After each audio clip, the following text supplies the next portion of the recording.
কৃষ্ণ মহাপাপ বিনাশী সফলা একাদশী ব্রত কথা স্মরণ করুন। পৌষ মাসের কৃষ্ণপক্ষের একাদশীর নাম সফলা। ব্রহ্মাণ্ড পুরাণে যুধিষ্ঠির শ্রীকৃষ্ণ সংবাদে এই তিথির মাহাত্ম্য বর্ণিত হয়েছে।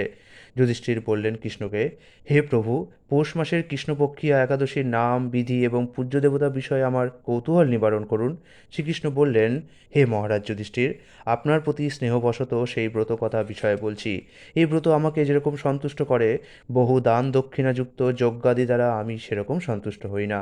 তাই যত্ন সহকারে এই ব্রত পালন করা কর্তব্য। পৌষ মাসের কৃষ্ণপক্ষিয়া একাদশীর নাম সফলা। নাগদের মধ্যে যেমন শেষনাগ, পক্ষীদের মধ্যে যেমন গরুড়, মানুষের মধ্যে ব্রাহ্মণ, দেবতাদের মধ্যে নারায়ণ সর্বশ্রেষ্ঠ, তেমনি সকল ব্রতের মধ্যে একাদশী ব্রতই সর্বশ্রেষ্ঠ। হে মহারাজ, যারা এই ব্রত পালন করেন তারা আমার অত্যন্ত প্রিয়। তাদের এই জগতে ধন লাভ ও পরজগতে মুক্তি লাভ হয়। হাজার হাজার বছর তপস্যায় যে ফল লাভ হয় না, একমাত্র সফলা একাদশীতে রাত্রি জাগরণের ফলে তা অনায়াসে প্রাপ্ত হওয়া যায়। মহিষ্মত নামে এক রাজা প্রসিদ্ধ চম্পাবতী নগরে বাস করতেন। রাজার 4জন পুত্র ছিল, কিন্তু তার জ্যেষ্ঠ পুত্র লুব্ধক সর্বদা পরস্ত্রী গমন, মদ্যপান প্রভৃতি অসৎ কার্যে রত ছিল। সে সর্বক্ষণ ব্রাহ্মণ, বৈষ্ণব ও দেবতাদের নিন্দা করত। পুত্রের এই আচরণে ক্ষুব্ধ হয়ে রাজা তাকে রাজ্য থেকে বার করে দিলেন।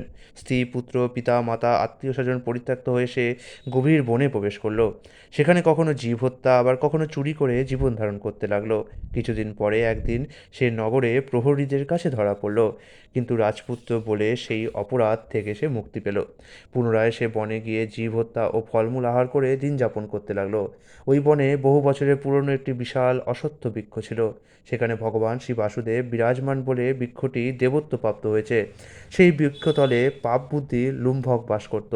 বহুদিন পর তার পূর্বজন্মের কোনো পুণ্য ফলে সে পৌষ মাসের দশমী দিনে কেবল ফল আহারে দিন অতিবাহিত করল। কিন্তু রাত্রিতে অসহ্য শীতের প্রকোপে সে মৃতপ্রায় হয়ে রাত্রি যাপন করল। পরদিন সূর্যোদয় হলেও সে অচেতন হয়েই পড়ে রইল। দুপুরের দিকে তার চেতনা ফিরল। ক্ষুধা নিবারণের জন্য সে অতি কষ্টে কিছু ফল সংগ্রহ করলো এবং সেই বৃক্ষস্থলে এসে পুনরায় বিশ্রাম করতে লাগলো। রাত্রিতে খাদ্যাভাবে সে ক্রমশ দুর্বল হয়ে পড়ল।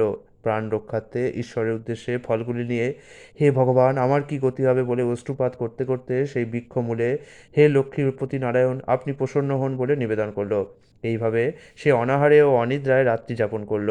ভগবান নারায়ণ সেই পাপী লুম্ভকের রাত্রি জাগরণকে, একাদশীর জাগরণ এবং ফল অর্পণকে পূজা বলে গ্রহণ করলেন।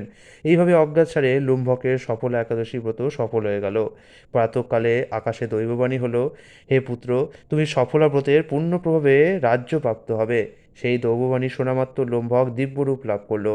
তার পাপ বুদ্ধি দূর হলো। সে পুনরায় নিষ্কণ্টক রাজ্য লাভ করলো এবং স্ত্রী পুত্র সহ কিছুকাল রাজ্যসুখ ভোগের পর পুত্রের ওপর রাজ্যের ভার দিয়ে সন্ন্যাস আশ্রম গ্রহণ করলো। অবশেষে মৃত্যুকালে সে অশোক অভয় ভগবানের কাছে ফিরে গেল। হে মহারাজ, এভাবে সফল একাদশী যিনি পালন করেন তিনি জাগতিক সুখ ও পরে মুক্তি লাভ করেন। এই ব্রতে যারা শ্রদ্ধাশীল তারাই ধন্য। তাদের জন্মও সার্থক, এতে কোনো সন্দেহ নেই। এই ব্রত পাঠ ও শ্রবণ করলে মানুষের রাজসূয় যজ্ঞের ফল লাভ হয়। হরে কৃষ্ণ।